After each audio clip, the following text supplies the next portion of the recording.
I'm Lee C. Camp, and this is No Small Endeavor, exploring what it means to live a good life. My book is called Let's Talk About Hard Things, and I think often the emphasis can be about hard things. And in fact, the real emphasis of the book is let's. Yeah. Let's try. That's journalist Anna Sale discussing her book and the hit podcast that inspired it, Death, Sex, and Money. When you're telling people stories, that's a real responsibility. And you can cause some havoc that people don't tell you unless you ask. We discussed the lessons she's learned from 10 years of asking intimate questions about other people's lives. Maybe this is the part of me that's a little bit of a rebel, where I'm like, come on, we'll talk about it. We don't have to get graphic. All coming right up. Hey friend, if you didn't know, I started a newsletter a while back that comes out every 2 weeks. I've been delighted to hear from so many of you about positive response to the newsletter. We call it the No Small Endeavor Notebook, where I riff on themes and topics related to our podcast, giving you additional material for thinking and doing in your own quest to make sense of what it might mean to live a good life. Join us by going now to nosmallendeavor.com and sign up there. Again, go to nosmallendeavor.com to sign up now for our free No Small Endeavor Notebook newsletter. Do you love No Small Endeavor? Well, for as little as $5 a month, you can become an NSC Plus subscriber and take your listening even deeper. Here's what you'll get: ad-free episodes, exclusive bonus episodes from me, and full access to my in-depth series on the cardinal virtues. Plus, you'll be invited to our quarterly book clubs, a chance to read, reflect, and connect with our community. And starting this month, a brand new series, which I'm calling Bunyan-like Progress, my memoirish tale of a boy from Alabama and what it's meant both to forsake and hold on to my Bible Belt roots. And you won't just be getting perks, you'll be supporting conversations that listeners describe as life-giving, thought-provoking, and even how I'm surviving the current political environment. So, if you've found No Small Endeavor meaningful in your own life, join us for as little as $5 a month. You'll help us keep bringing thoughtful, respective dialogue to the world and get even more of the content you love. And if you can do more than $5 a month, you'll all the more make possible the beauty, truth, and goodness we are seeking to sow in the world. Subscribe today at the link in the show notes, or go to nosmallendeavor.com and click Join NSC Plus. Again, that's nosmallendeavor.com and click Join NSC Plus. Tonight, turn down the noise of the day and focus on the rest with AGZ, the nightly drink for winding down and resting up. New from AG1. AGZ supports your body's natural sleep cycle with clinically studied key herbs, adaptogens, and minerals in amounts supported by research. And no melatonin, helping you wake feeling rested. Wind down, rest up with AGZ. Learn more at drinkagz.com. I'm Lee C. Camp, and this is No Small Endeavor, exploring what it means to live a good life. Were you making more money than her? Yeah. Like a lot more? Yeah. Uh-huh. How do you think that played into the dynamic in your marriage? Anna Sale is not afraid of having difficult conversations. For over 10 years, she's hosted a podcast called Death, Sex, and Money, a show about the things we think about a lot and need to talk about more. Our Death, Sex, and Money email inbox continues to be a place where you tell us about the kinds of grief you have experienced. We're honored for that. We got an email. Anna interviews experts, celebrities, and a whole lot of ordinary folks about every thorny subject you can imagine, from grief and family estrangement to money, class, and other kinds of power that are difficult to articulate. Sometimes I worry that my appearance and the doors that my appearance have opened, those are going to close if I don't continue to look this particular way. We've heard from some. Since its debut at the top of the iTunes chart in 2014, the show has been named Best Podcast of the Year by New York Magazine, The Atlantic, and Apple Podcasts, and it's also won several leading industry awards. Pleased to see you with your Country Music Hall of Fame shirt on. That's right. I put it on for the occasion. Yeah. When we met, Anna was warm, curious, open, all of the character traits one would expect from someone who's made a career out of speaking with strangers about the most intimate details of their lives. But back when Death, Sex, and Money started, Anna was a young political reporter living in New York City with her then husband and had a lot of difficult questions of her own. What had once been easy to talk about and had once been easy to feel like teammates, it stopped being easy, and we couldn't figure it out. I felt a lot of shame. Anna and her first husband divorced when she was 30. She found herself in a studio apartment in a city that did not feel like home, living a life she had not planned. So that was the sort of grist that I was dealing with in my personal life when I started toying with the idea of making a show where I'm asking people about death, sex, and money. I was trying to make them all into my guides. A decade later, Anna has found her way into the hearts of hundreds of thousands of listeners who are hungry for exactly the kinds of conversations she had been searching for back then.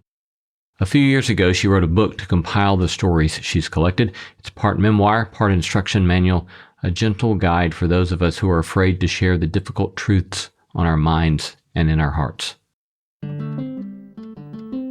Anna shares her thoughts on why we often avoid the conversations we need to have the most, what we stand to gain when we lean in, and some tips and tricks she's learned from over a decade of the kinds of discussions that might make a Southern son of the Bible Belt blush.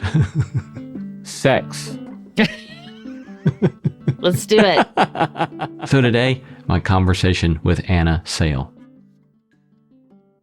Welcome, Anna Sale.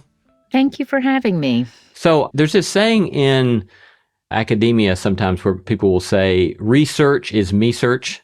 Oh. And that if you look at people's academic lives and you dig into their autobiography, you can find some sort of link typically between the things that they want to talk about over and over again and something that's happened in their life. And so I'm just wondering, for you who have been so invested in helping us have hard conversations and learn about the skills necessary to have hard conversations, what would you identify as the elements in your own story that have led you to where you are these days? My me search. I like that. In the case of my interest, it's less about trying to scratch and get at something that I've been after my whole life, and more about this was what was modeled to me, being in a family of a lot of sisters, parents who were in medicine, dealing with big stuff with the patients that they were treating. And I grew up in a Unitarian Universalist church in Charleston, West Virginia. So I sort of grew up in the 80s and 90s thinking, well, everybody talks like this. And it was only when I realized people were responding to my journalism that I was asking questions that other people skirted around, or I felt comfortable raising something that other people might not raise, that I'm like, oh, what is it about me that I feel this comfort going there? And then I think the other big thing was I started out my career as a public radio reporter in newsrooms covering all sorts of things, eventually specialized in politics and covered legislatures and state capitals and then political campaigns. And I think when you are taught in your 20s to be a political reporter, one of the things you learn is how to shout out the question that the politician is avoiding at the press conference. So that was the other thing that I forged into my identity as a journalist, which is don't wimp out and not ask the question. And that people who are avoiding things, you need to nudge them towards not avoiding them for the good of all of us, to have an open conversation about what the way forward is. And I remember when I first got into journalism, I learned the wild privilege you have of getting to call people up and ask them questions to try to understand something more clearly. Then you hang up the phone and then you get to write your version of what everybody's been telling you. It's like it felt both like this, I would use my charm when I was on the phone, and then I would use I might have a little bit more sass when I'm doing the writing after I've figured out what I think is going on. It seems to me that that's a sort of power and a capacity that's very easy to abuse. Yes. And so what's that been like for you? I actually think that this took me longer to learn in journalism than it should have. I think my training should have included the second follow-up call where you call all your sources and say, just so you know, here's what the story is going to say. Because, I came up in an era when print newspaper was still king. And so I was mentored by a lot of these gruff guys with notebooks in their back pocket who were just like, we're the ones who are going to tell you what's really going on.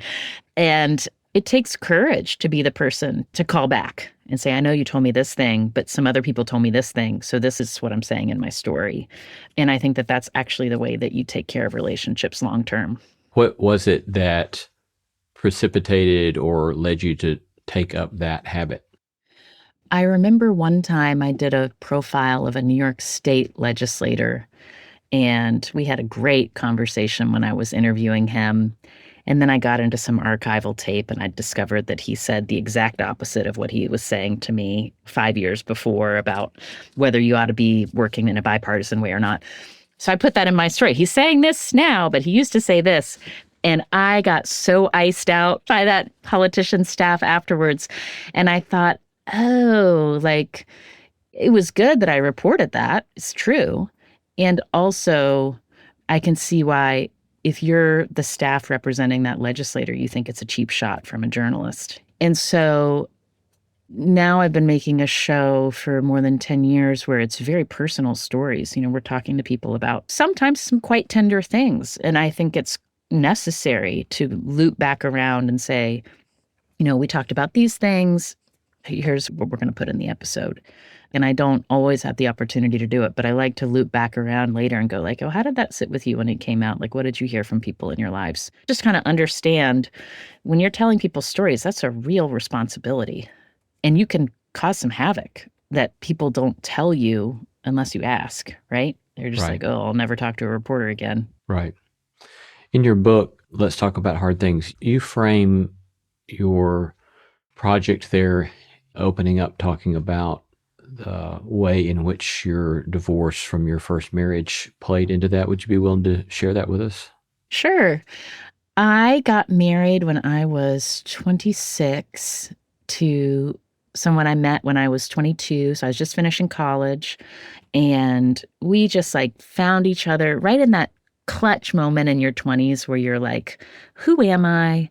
So it was wonderful to fall in love. And we really sort of pushed each other through our 20s to think about what we wanted to do in the world and encouraged each other and supported each other through that. And we got married, and our marriage lasted almost 4 years, during which time we moved to New York City. He changed careers, and we just started missing what had once been easy to talk about and had once been easy to feel like teammates. It stopped being easy, and we couldn't figure it out.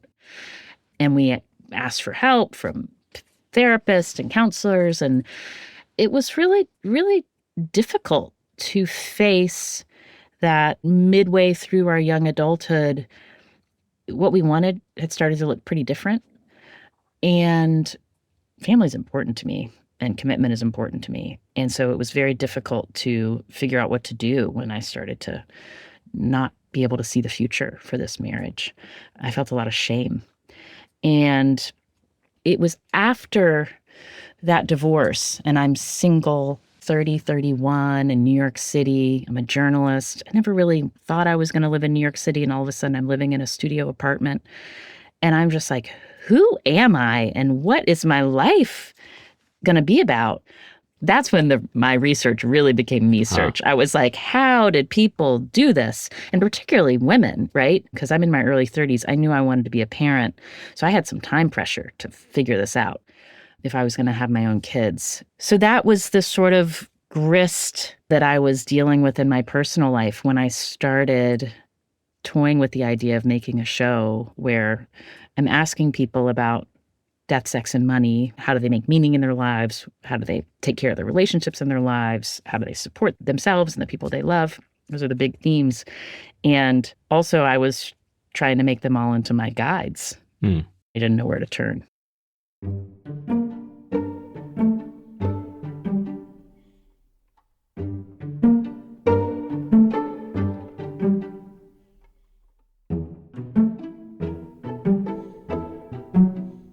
What is it that you think makes it so hard for us to have these conversations? Well, I think there can be lots of reasons they're difficult. In the case of rebuilding my life after a divorce, I don't want to look clumsy or like I don't know what I'm doing. In those sort of like tentative moments in life when you're not sure what the next steps are. You don't want to like tell people about that. Certainly, conversations can be difficult because you have a real difference in values and how you approach something. And you might feel like the person you're talking to is not going to honor where you're coming from, or you might not be able to tolerate where they're coming from. It can be difficult because what was once a relationship where there was connection, there's not anymore. And that's painful to face. And you can talk about the weather and the local sports team as a way of expressing care and not get into the hard things so you don't have to surface what might be difficult. So you gave like 3 different examples there. And it seems like the common thread among all 3 of those could be reducible simply to shame, that we're afraid of shame that pops up in lots of different ways. Do you see that as a through line in a lot of this? I think shame and pain. I think of pain as a little bit different than shame. Maybe shame is there's parts of me that I don't want to be seen clearly, or I'm afraid will be seen clearly. And there's something different where it's like, I wish my relationship with this old friend was what it used to be, and I can't make it so because something fundamental shifted or we're seeing something differently. That's not necessarily shame. That's sadness. That's grief.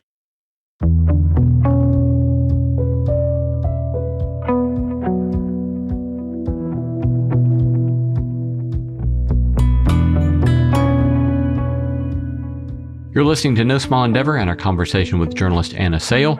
I love hearing from you. Tell us what you're reading, who you're paying attention to, or send us feedback about today's episode. You can reach me at lee@nosmallendeavor.com. You can get show notes for this episode in your podcast app or wherever you listen. These notes include links to resources mentioned in this episode and a full transcript. We would be delighted if you'd go tell your friends about No Small Endeavor and invite them to join us on the podcast, because it helps extend the reach of the beauty, truth, and goodness we are seeking to sow in the world. Coming up, Anna and I discuss the faith tradition that has informed her interview style, the importance of listening, and the challenge of navigating grief in the absence of community.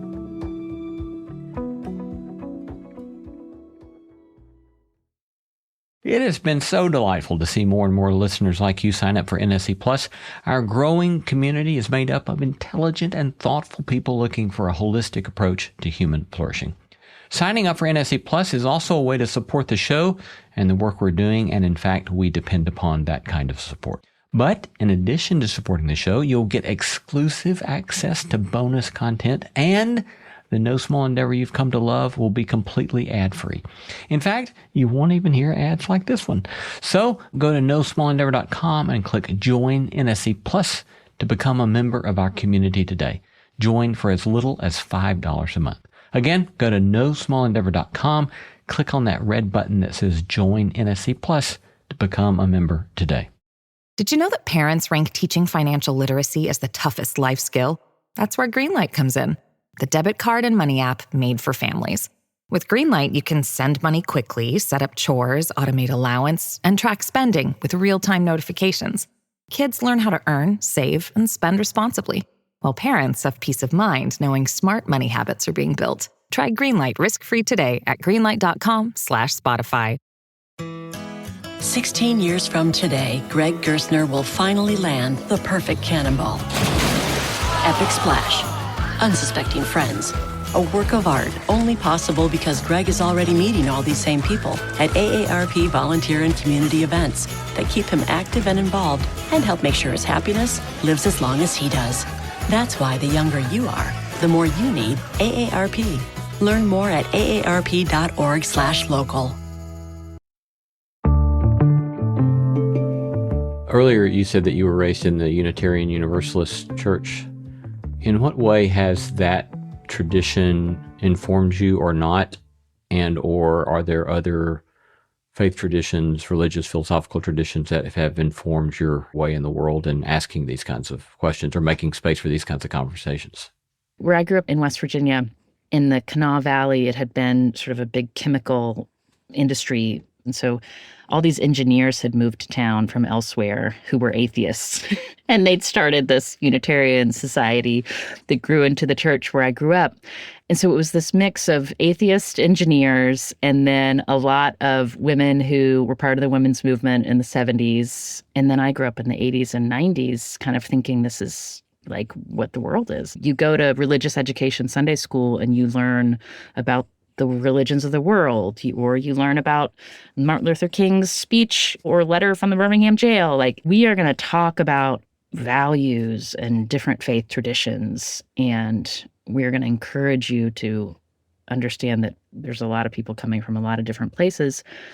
And then the key number, there's something like 7 or 8 principles that the Unitarian Universalist Association has identified as something we can agree on if we're UUs. And the first one is the inherent worth and dignity of every person.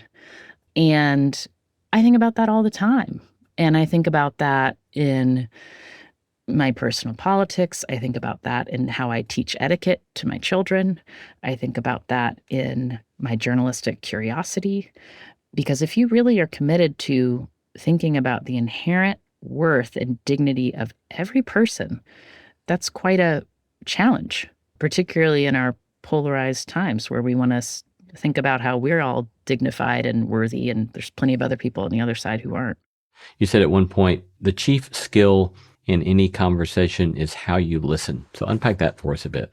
If you are entering into what you suspect might be a difficult or charged conversation, first, I think it's important to say like, I want to talk about something that might be difficult, or I've been thinking about something and I want to talk to you about something important, just so they can be prepared to enter into a different rhythm. And then how you establish your listening, it communicates to the person, like, this is what my intention is in this conversation. I want to talk about this because I want to exchange information. And how you listen either invite someone to share more, or if you feel yourself reacting and you interject because you need to establish a different set of assumptions or something, you're not going to have that back and forth, which is necessary in a hard conversation, right? If your goal is to see each other more clearly.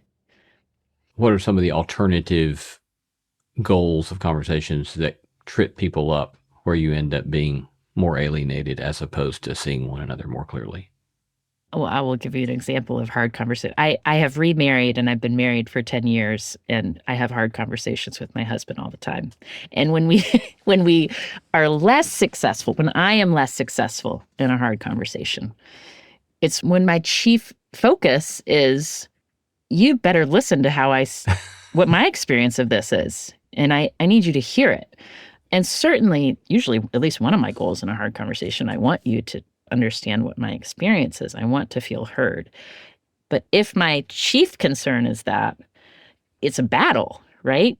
If I can instead, this is over many years of marriage, if I can instead remember we are part of the same enterprise here.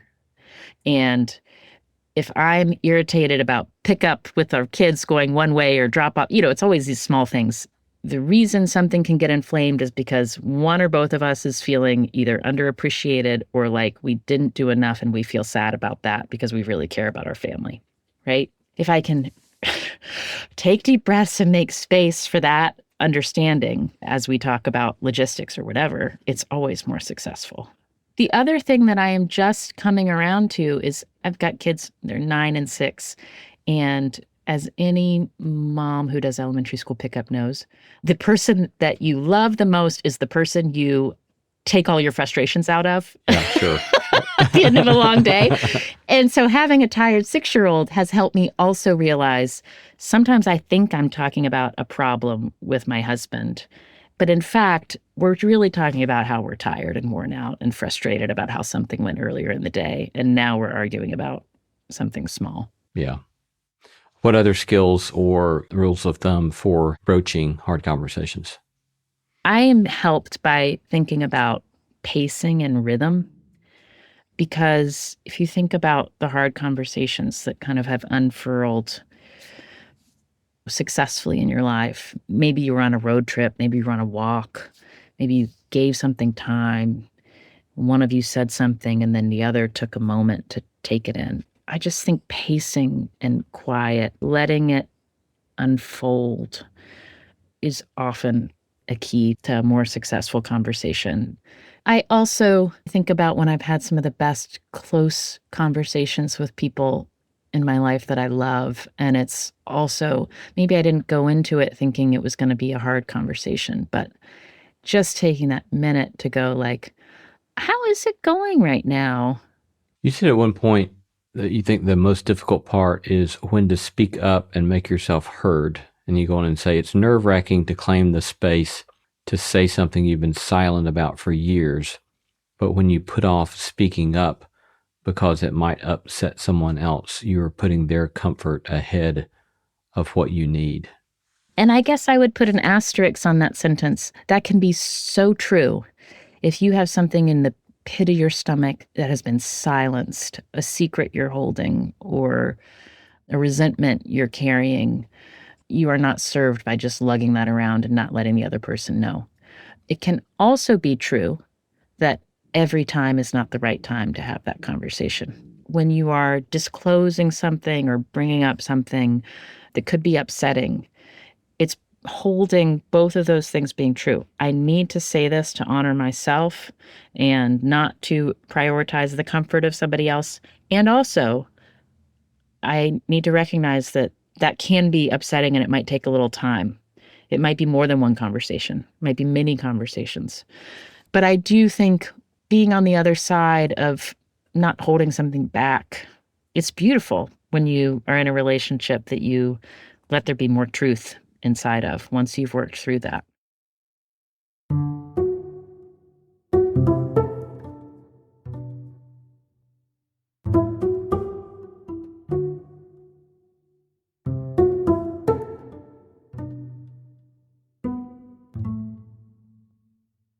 I think for me, the narrative I've told myself about my extended family is that my grandmother's father killed himself.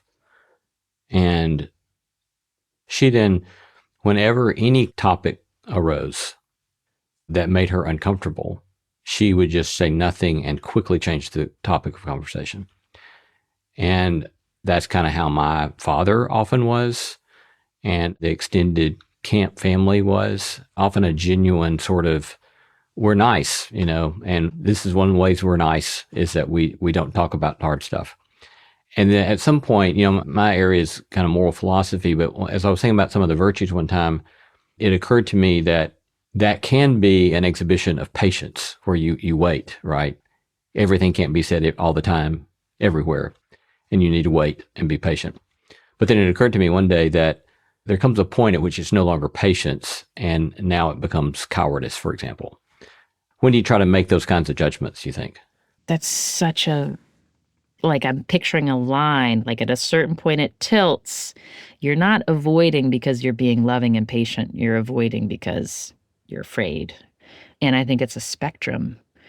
And I also think in that example, like who is the patient serving? Like if you're talking to somebody who's lost someone, there are people who avoid and we talk about how are you? You look great. Move on to the next thing. And then there are the people who will say oh, I was just thinking about him the other day and share a memory of somebody who's passed. And I've learned so much by watching the grace with which people can do that. Bring up something that could be a little outside the edges of what feels light and breezy. And then when you share a memory, you're letting somebody, you're saying I know you miss him. Yeah. That's a helpful segue into thinking about money, sex, and death. Is it? Yeah. So tell us more about just navigating conversations around death. What would be kind of key takeaways from all these conversations you've had about things that you wish more people would consider in talking about death? Well, I think when we talk about death, There is the idea of talking to people who are in grief, who are left with a loss. And then there is the reality of all of our deaths. And I will tell you, as I age, talking about the reality of all of our own deaths gets harder and harder. It's more tender for me now that I'm in my mid-40s.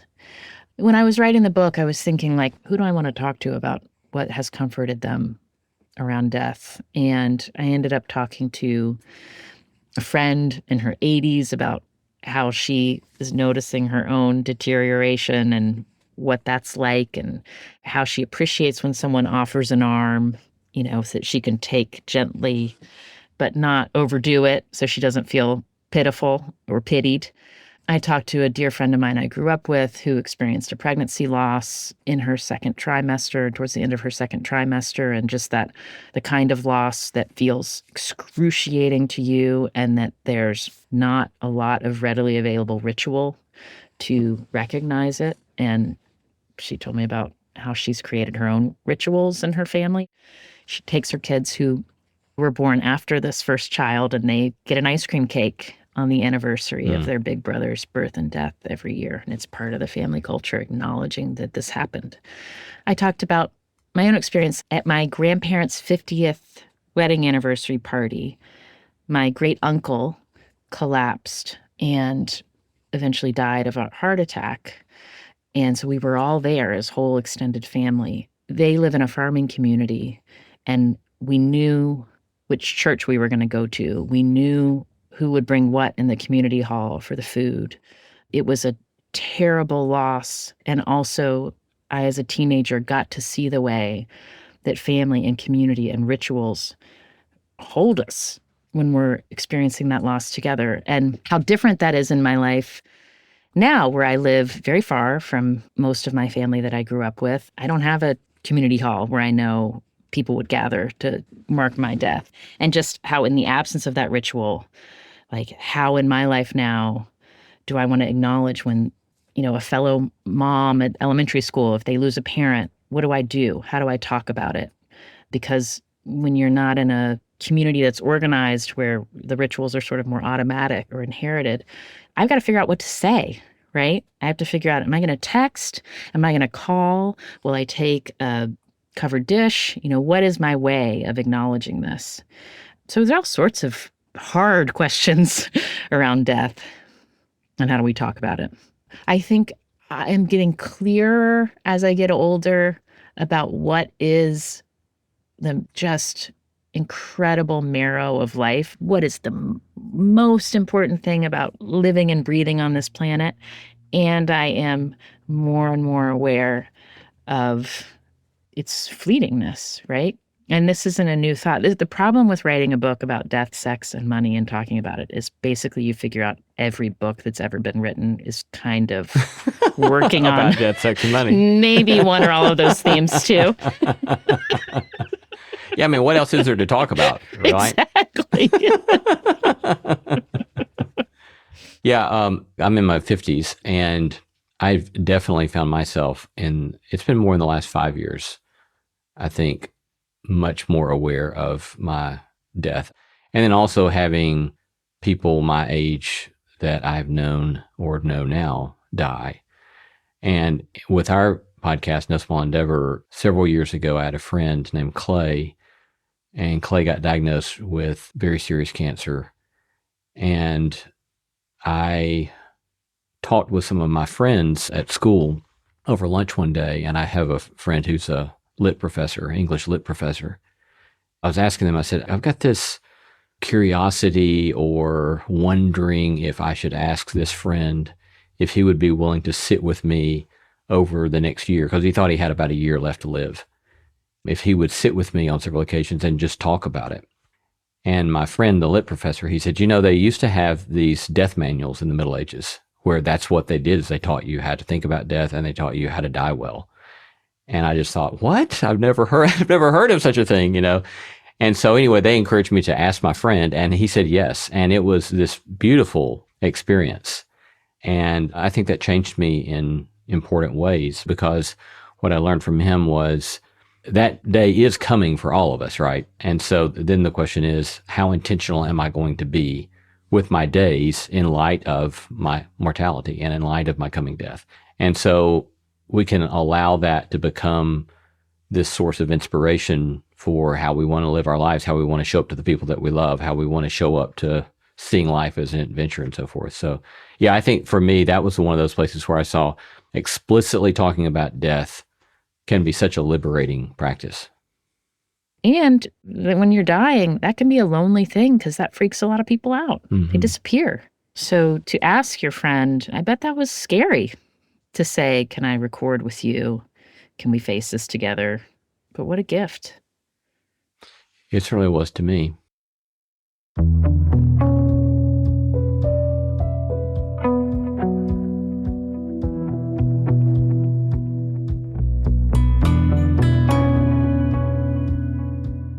Coming up is a short break, followed by our conversation on sex, money, and the one subject that Anna has been struggling to talk about lately.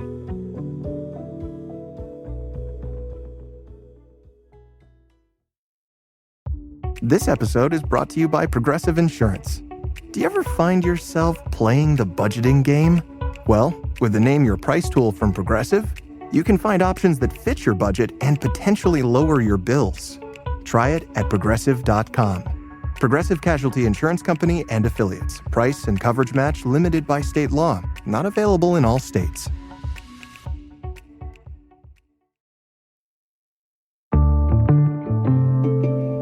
Sex. Let's do it. Yeah, I mean, I will just say, being raised in the Bible Belt and Bible Belt purity culture, even as a fairly, I think these days at least, a reasonably well-adjusted adult, to have such conversations in public is like, what? So help us out here. How do you have conversations about sex in public? Yeah, no, I mean, I like to ask people about intimacy and romance. Those are great stories to hear about when you got swept up in the miracle of feeling connected to someone. And I also like hearing people talk about living in our bodies.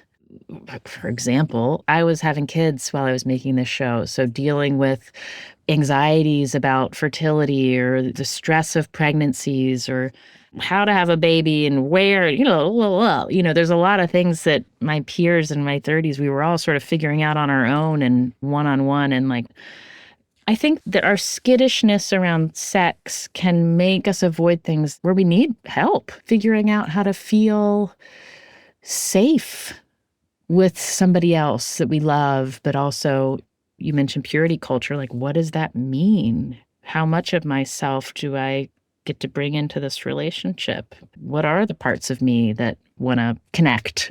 So I think it's kind of, maybe this is the part of me that's a little bit of a you rebel, where I'm like, come on, talk about it. We don't have to get graphic. Yeah. When I'm talking about conversations about sex, it's about, isn't it amazing that we have love in this world? And one way that we love one another is in our relationships, our romantic relationships, and figuring out all the ways that we can love each other. That's fun to talk about. Yeah.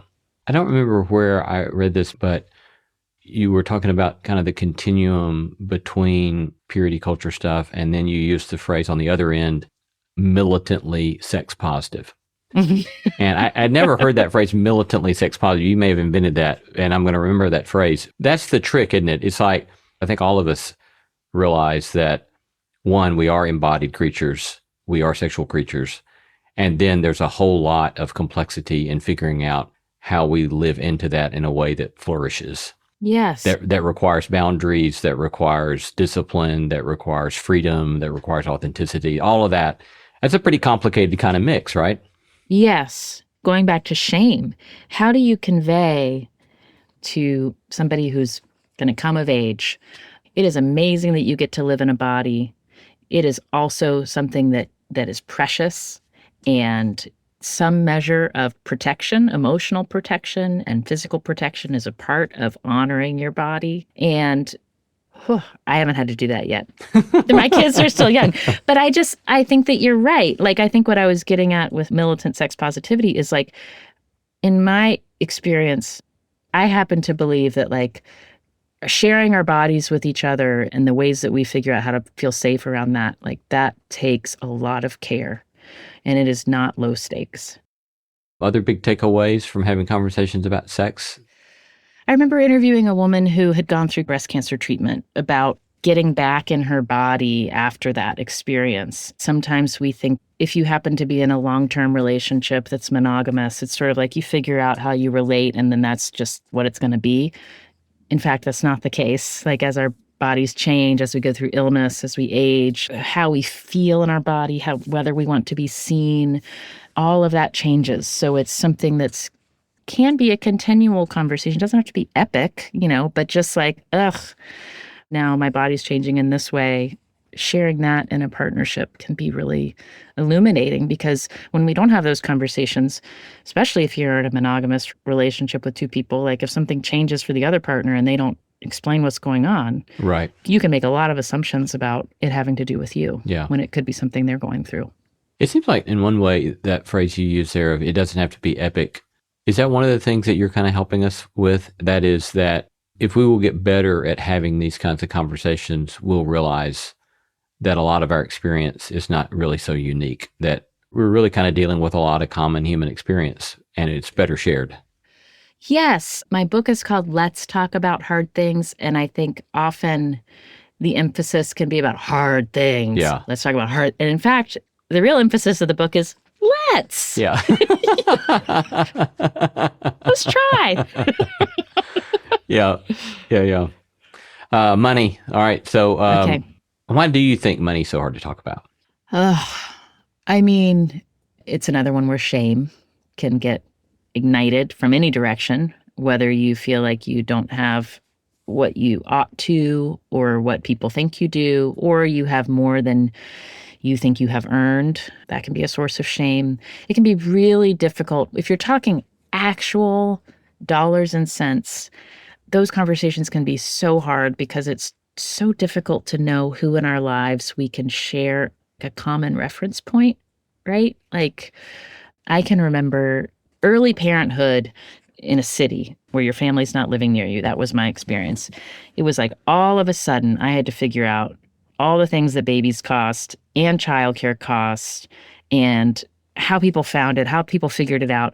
And it's a huge amounts of money. Yeah. And I had to figure out who could you start that tentative conversation with to be like, so did you decide to do a nanny or daycare and why? And all of that has major dollar sign differentials. That's one reason it's hard among many, many others. Right. Yeah. I mean, even as you're saying that, I mean, I'm flashing back to my wife and I are both from upper middle class families. And then when we decided to take some of the routes that we took vocationally in our 20s and early 30s, we were quite strapped. After we'd moved back to Nashville, I knew this guy that was quite wealthy.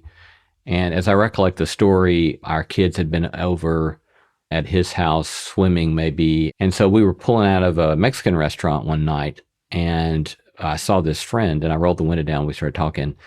And so David, our middle son, was in the back listening. And I said, David, this is so-and-so where you went swimming the other day. And David rolled his window down and he leaned out the car and he looked at the guy and he said, "You are rich." And as soon as we pulled away, I kid you not, I rolled up the window, as soon as we pulled away, I said, "David, don't ever do that again." But I thought, I'm a theologian. I know we should be talking about money, right? But this sort of, I don't know, there's just something about this culture where it's like, you don't do that. Don't do that. So it's fascinating, to help us say, yeah, let's do that. Yeah, I mean, I don't teach my children to shout that out of their car windows. Yeah. That's the thing. It's like I grew up in a family in West Virginia. My dad was an orthopedic surgeon. My mom was a physical therapist. We had money. We lived on the top of the hill with all the other fancy kids. And so in my family of origin, the way we talked about money was, don't you know how fortunate you are? We are going to acknowledge the differential and also like you are at the top of the heap. And then I left West Virginia for college, and I was shocked to realize that as a rich kid, there were much richer kids out there. So there's like talking about who has more and who has less. There's also how we talk about our very different value systems around what money is for. I think because we don't really have often a lot of fluency around just money in general, it can be difficult to realize that some of your baseline assumptions around money can be quite different from somebody else. Like in my family, you buy things on sale if it's available on sale because money is for saving. And then my husband, he likes to buy a really nice sweater. And I'm like, how much is that sweater? And then I have come to appreciate investing in one nice sweater every few years, but it was not automatic for me. So we had to figure out, we are coming at this from some different assumptions about money. Two quick things as we close. The first one being, are there any hard conversations you find yourself avoiding these days? Living in the world in this moment, one thing I am struggling with is I feel like the part of my consciousness that reads the news and then the part of my consciousness that is with my family and in my work, there's such a disconnect because I'm in a moment of deep satisfaction and love and comfort in my family. And then when I pick up my eyes to read headlines, I feel horrified and scared and uncertain. I feel like we are in an era that is unfamiliar to me, and I don't know what's going to happen. I don't know how much of the explosive material that's out there is going to blow as far as our democracy and our ability to be a country together. So I struggle with how to talk about that because you can talk about it one way where you're sort of presuming shared political viewpoints over whatever at a dinner party, but I don't really want to talk about the headlines. I want to talk about how are we living in this moment and what are we doing? How are we tending to one another? So that's difficult for me right now. Yeah. To close then, would you give us perhaps some encouragement or a possibility for a next step as somebody wants to say, yeah, okay, let's. I love that. Something I do a lot in interviews, I'll do my research of questions and I'll come up with maybe they're living their life this way because of this fact about something in their past. And so I'll structure the sentence something like, I might not have this right, but I'm wondering, I noticed that this happened and this, and I'm wondering if you think that made this happen or it made you like this because of this. What I'm trying to say is the idea where you're indicating to somebody, I've been thinking about you. I might not be right in what some of the guesses I have about what's going on with you. And also embedded in that structure is saying, like, you can say, no, you've got that all wrong. And the base of that is wanting to connect and leading with curiosity, right? I want to be with you in a deeper way than we have been. And so you can do that in a lot of different ways. You can just call up somebody and say, I've been thinking about you. I thought of this memory. Like, how are you doing? And maybe even just the tone of your voice can lead to a different sort of conversation than you might have otherwise had. When you take that extra 30 seconds to just see if you might have a different sort of conversation, those are the conversations you'll remember for the rest of your life. Talking to Anna Sale, the creator and host of Death, Sex, and Money, a podcast about the things we think about a lot and need to talk about more. And she's also the author of Let's Talk About Hard Things. Anna, it's been a lovely conversation. Thank you so much. Thank you for having me. It's an honor.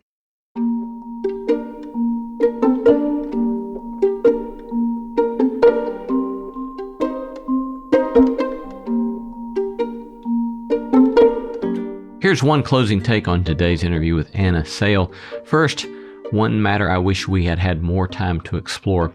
On sex, the continuum between extreme purity culture on one end and being militantly sex positive on the other.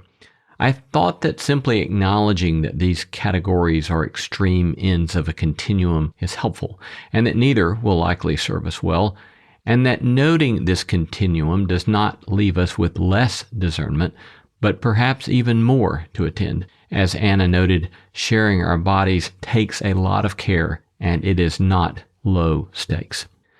With regard to some helpful practices, Anna named several simple but helpful practices for talking about hard things. First, set the stage, she said. Let the person know you want to talk about something that might be difficult, that this is a way to prepare the conversation partner for a different rhythm of conversation. Related, she added that pacing matters. Letting there be quiet, letting the conversation have time to unfold, that these may be keys to a more successful conversation. And sometimes the hardest part is simply speaking up at all. As she said, it's nerve-wracking to claim the space to say something you've been silent about for years. But if we choose not to speak, we might be putting the other person's comfort ahead of what we might need. In all of it, she said, remember the we. That is, with her husband, Anna reminds herself, we are part of the same enterprise here, that putting problems not between us, but out from us and working together on them might effect strangely helpful solutions. Finally, Anna offered one possible structure for such conversations to say, I might not have this right, but I'm wondering. That this approach shows curiosity, it shows care for the other person, and leaves room for the other person to say, no, you've got that wrong, and then we both go away learning more about the other. That's a small, but not so small take on today's episode. Peace to you, my friend.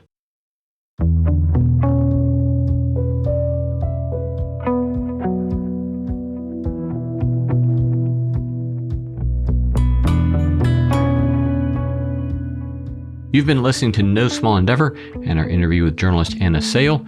You can find Death, Sex, and Money wherever you get your podcasts, and her book, Let's Talk About Hard Things, is out now. We gratefully acknowledge the support of Lilly Endowment Incorporated, a private philanthropic foundation supporting the causes of community development, education, and religion.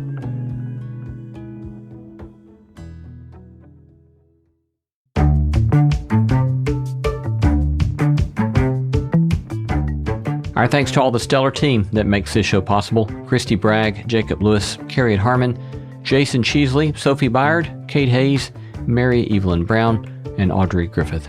Our theme song was composed by Tim Lauer. Thanks for listening, and let's keep exploring what it means to live a good life together.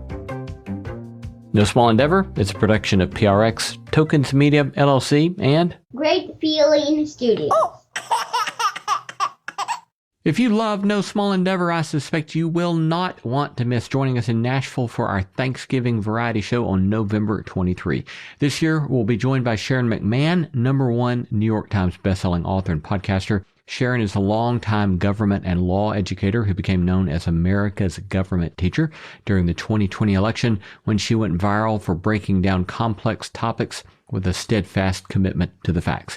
It'll be a night of thoughtful conversation, moving music, and a room full of folks all in pursuit of no small endeavor. This year it's at the beautiful Skirmerhorn Symphony Center here in Nashville. We'll be joined by the Choir Room, Grammy award-winning artist Allison Russell, and a full band for an amazing night you will not want to miss. Mark your calendars for November 23, and don't wait. Go get your tickets now at the link in the show notes or at nosmallendeavor.com/events.